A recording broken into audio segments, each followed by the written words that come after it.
વડોદરામાં થતા ગુજરાતના સૌથી મોટા અને યુનાઇટેડ વે ઓફ ગરબામાં નવરાત્રીના પહેલા જ દિવસે હોબાળો થયો। ગરબા ગ્રાઉન્ડમાં સતત બીજા વર્ષે કાદવ કિચડના કારણે ખેલૈયાઓમાં ભારે આક્રોશ હતો। સ્થળ પર ગાયક અતુલ પુરોહિત ખેલૈયાઓને શાંત પાડવાનો પ્રયાસ કરતા જોવા મળ્યા, પણ નારાજ ખેલૈયાઓએ રિફંડ અને યુનાઇટેડ વે હાય હાયના નારા લગાવ્યા। આક્રોશ વધતા આયોજકોને રિફંડની જાહેરાત કરવી પડી। જો કે રિફંડ લીધા પછી ખેલૈયાઓ આ નવરાત્રીમાં યુનાઇટેડ વેમાં ગરબા રમી શકશે નહીં। મિસમેનેજમેન્ટ અંગે રોષ વ્યક્ત કરતા કેટલાક ખેલૈયાઓએ આયોજકો માત્ર પૈસા કમાવા માટે અતુલ દાદાના નામનો દુરુપયોગ કરે છે।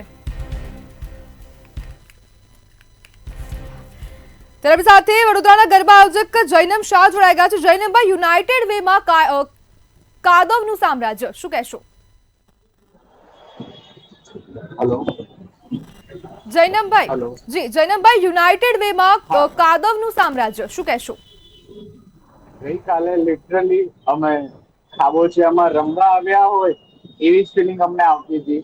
હવે સુપ્રસિદ્ધ અતુલ પુરોહિતના ગરબા સાંભળવા અમે બધા જ આતુર દર વર્ષે હોઈએ છીએ, પણ આ લોકો યુનાઇટેડ વે ઓફ બરોડા અમારી લાગણીઓને દુભાવવાનું અનેકો વાર 2 વર્ષથી આ લોકો આવું જ કર્યા કરે છે, ઘણા કેટલાય વર્ષો। અને એમના નામે મોંઘા સૌથી વડોદરાના સૌથી મોંઘા પાસીસ આ લોકો આપે છે, બદલામાં કોઈ બી જાતની ફેસિલિટી નહીં, કોઈ બી જાતની। જૈનમભાઈ, આપ ગરબા રમવા ત્યાં ગયા હતા? હા, ગરબા લિટરલી અમે એક તો જવા માટે પાર્કિંગની એટલી વ્યવસ્થા નહીં, કિલોમીટર દૂર અમારે પાર્ક કરવું પડે, ત્યાં આગળ કોઈ વ્યવસ્થા નહીં। ચાલતા અમારે અડધો પોણો કલાકે પહોંચીએ છીએ ત્યાં આગળ ગરબા ગ્રાઉન્ડ પર। અમે આ ખાબોચિયા જોવા મળે। જી જૈનમભાઈ, જોડાવા બદલ આપનો આભાર।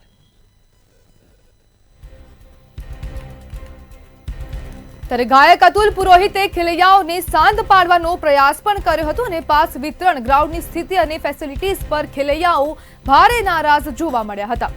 જ્યારે આક્રોશ વધતા આયોજકોને રિફંડની જાહેરાત કરવી પડી હતી અને કાદવ કિચડ એટલે યુનાઇટેડ વે જે વડોદરામાં જ્યાં મસ્ત મોટું જે આયોજન થાય છે ને તેમાં જ હવે આ કાદવનું સામ્રાજ્ય જોવા મળ્યું હતું।